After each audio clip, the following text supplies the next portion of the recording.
What's going on, guys? Welcome to another episode of the Minnesota Vikings franchise series here on Madden 12.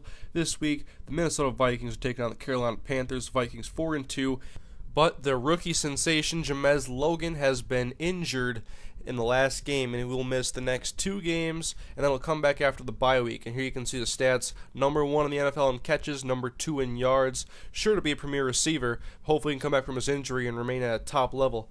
But the Panthers without Jeff Otah and John Beeson, two major injuries on that team. Cam Newton's stats on the year, and they no longer have D'Angelo Williams and Jonathan Stewart. It's D'Angelo Williams and Dexter McCluster, and McCluster has a much better yards per carry right now. Kenny Stills is their number 1 receiver. Greg Olsen, David Geddes, and then looks like everybody else is just pitching in what they can. Not much going from in the passing game outside of those 3 receivers. And then here's their defense. And quickly, I get a lot of comments about the mispronunciation of Jemez Logan's name, and I've checked the Ole Miss football roster. He has a hyphenated first name. And then I also checked the Ole Miss 2011 football guide that has a pronunciation guide for weird names on their team. And it's Jamezz was the pronunciation. So I believe I'm doing it right. Jemez Logan. Just to clear up any confusion, but here we are, Bank of America Stadium. It is raining this afternoon, and the Vikings are looking for a win to remain at top of the NFC North with their current 4-2 record. And of course, with no Jemez Logan, it means 2 guys have to primarily step it up. Michael Crabtree assumes the number 1 role, and Mark Harrison also gets a start outside. But here we go, Carolina Panthers on offense. Pitch out left for D'Angelo Williams, nice juke. A spin move, Christian Jones will catch him from behind after a 19-yard gain in the first play from scrimmage. Then 2nd and 12 out of the I formation, Newton. He hands back to D'Angelo Williams, but there is Christian Jones. Been playing pretty good. I gave him a starting job, and well, you have 4 rookie starters right now if you count Logan, and they're all playing pretty well. 3rd and 11 now, and Eric Norwood, who's had a great season his first year as a starter, gets a sack on Cam, and the Vikings will take over now. Hand off Adrian Peterson. Nice block up the middle by Corliss, and Adrian Peterson. Man, what's it going to be like if this guy ever retires in this series? Man, Adrian, he is the man-child, and is one of the most dominant players I've ever used in any Madden in history. But the Panthers take over now, down by 7, and sticking to the ground game is looking like the approach for both teams. D'Angelo Williams, he gets a nice chunky yards on this carry, and now going forward to the next play, 1st and 10, Newton, he's going to give it to Dexter McCluster. He's got some space, and now McCluster looks to be gone for 6. Both teams just have no desire to pass right now because the run defenses are pretty bad. And, well, the kickoff now going back for Lorenzo Booker, who's had a quiet season so far after a Pro Bowl season last year. And then he gets the ball ripped out, and the Panthers recover it inside the 20-yard line.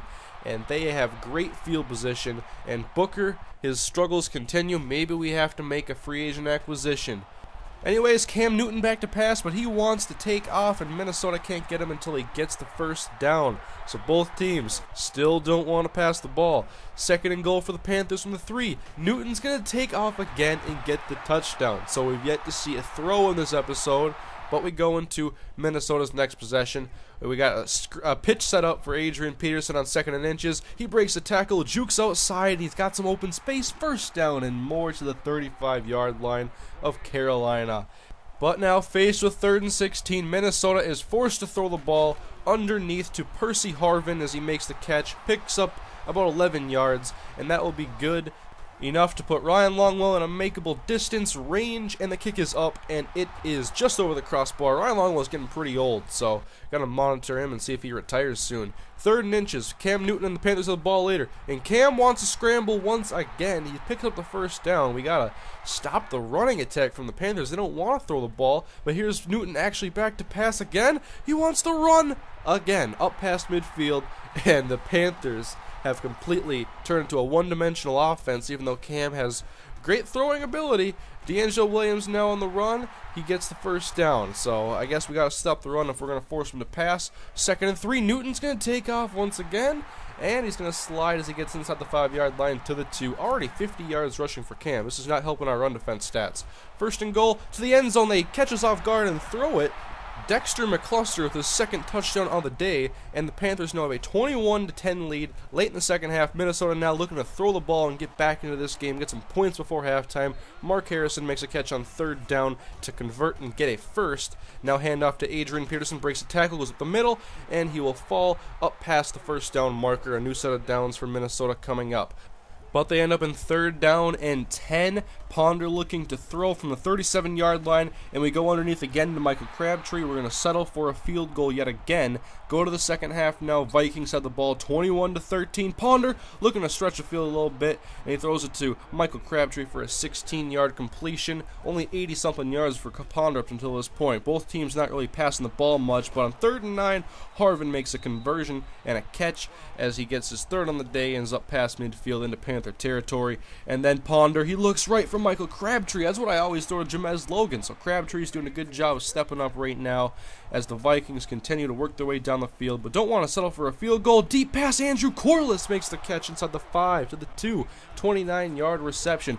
He's looking like a very good pickup for me. He might actually get a contract, stay on this team a little bit longer. 3rd and goal for Ponder to the end zone, and Harrison drops the ball. I give him all these opportunities to start, and he drops the ball. Derek Mason thinks he could have caught that. He probably could. He's got a really big head, though. I don't even know if a helmet would fit on his head. I know you guys have pointed that out before. But later in the third quarter, Minnesota has the ball again, and they're continuing to air it out in the second half with a whole new approach to their offense. And now at the Carolina 48-yard line, nice pass by Ponder, throwing it to Michael Crabtree for the first down as Minnesota is now in field goal range. And we're getting to the fourth quarter, but handoff Adrian Peterson up the middle. He gets the first down and more up to the 5-yard line. Peterson with almost 200 rushing yards right now. New set of downs for Christian Ponder to the end zone. Corliss, touchdown. And the Minnesota Vikings have taken the lead. Get off my tight end! Charlie Johnson. Offensive linemen are not supposed to do that, but Corliss is okay. Gerhardt shows them some love, and the Vikings have taken the lead now, 23-21. I probably should have gone for 2 and made it a field goal game, but I didn't. And the Panthers' running game has been silenced in the second half right now. D'Angelo Williams not going too far. So 3rd and 7 for Cam Newton. They don't want to pass it. They're a stubborn offense. McCluster, tackled by Taylor Mays, who is always all over the field with his speed getting tackles. Minnesota taking the ball back over. Ponder to throw on first down. Hit as he throws to Michael Crabtree over the middle as we get to midfield. And Crabtree having his best game so far as a Viking. Handoff to Peterson on 2nd and 1. He'll cut left and get the first down. Now faced with 2nd down and 10, the handoff to Peterson on the draw. He'll get another first down, and the Panthers having trouble stopping Adrian today, 210 yards. 3rd and 6, though, for Ponder. He's got to throw it. Harvin, not a first down. So once again, a field goal attempt for the Vikings. It would be good. 26-21. The Panthers now taking over. Newton looking to pass, and he's going to throw it deep this time. Kenny Stills, 2-on-1. He goes up and makes the catch. Come on, Keyston. The Panthers finally get a big play through the air on Stills' first catch of the game. Almost 60 yards. Newton's got an arm, but he just doesn't want to use it. And then on 2nd and 10, this is not going to help us out at all. We do get a good stop on the running back, but a face mask penalty on Eric Norwood will give them an automatic first down. And now they're at the 6-yard line for 2nd and goal. Newton back to pass. He looks to take off again, and we can't quite get him. Perfect dives and misses, and Newton into the end zone for another rushing touchdown. And they're going to go for 2 points and make it a field goal game, but that pass is tipped by Greenway. Great play, and that means Minnesota now is within 1 point and needs a safety or a field goal to take the lead.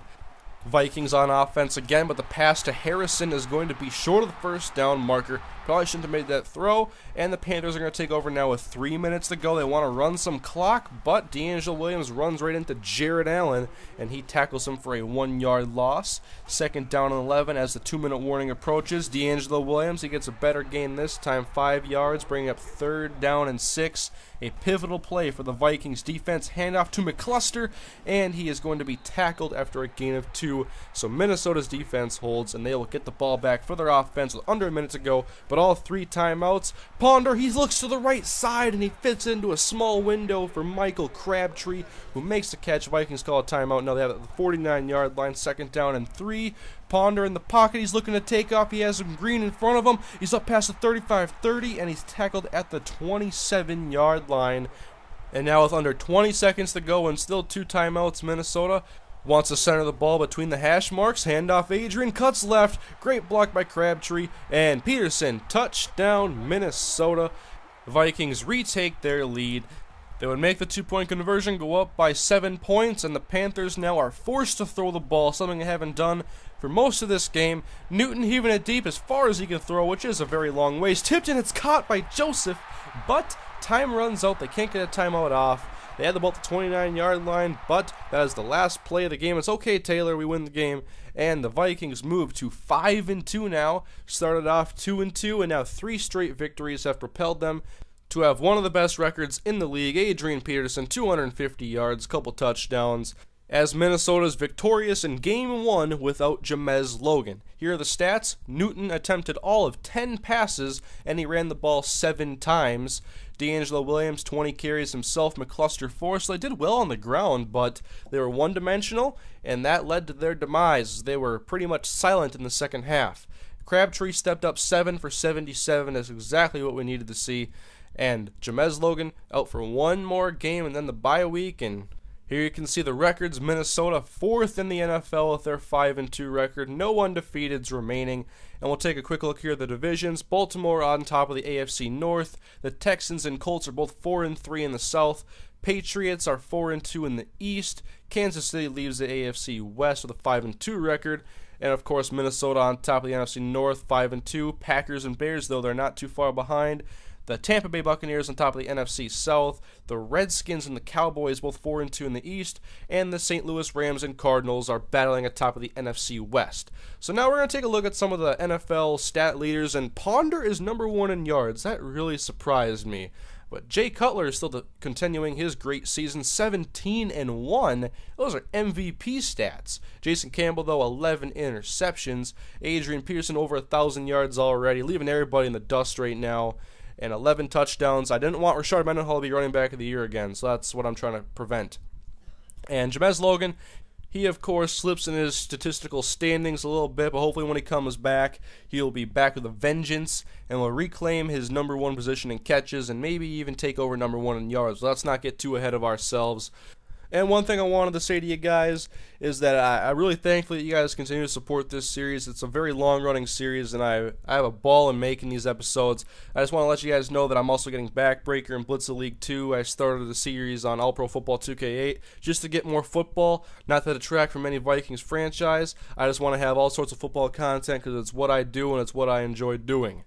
But here are a couple more videos for you guys to check out in case you haven't seen them yet. On top is All Pro Football 2K8. I started the series on there a season with my Grand Rapids Goats team. Go check that video out. I enjoyed making that one. And on the bottom is my SSX Let's Play. This is part 5, doing some avalanche races in the Alaskan region of the game. I'm having a lot of fun with SSX, and I would appreciate if you guys check that out and left some feedback on the series. But thank you all for watching, and I'll see you guys next time.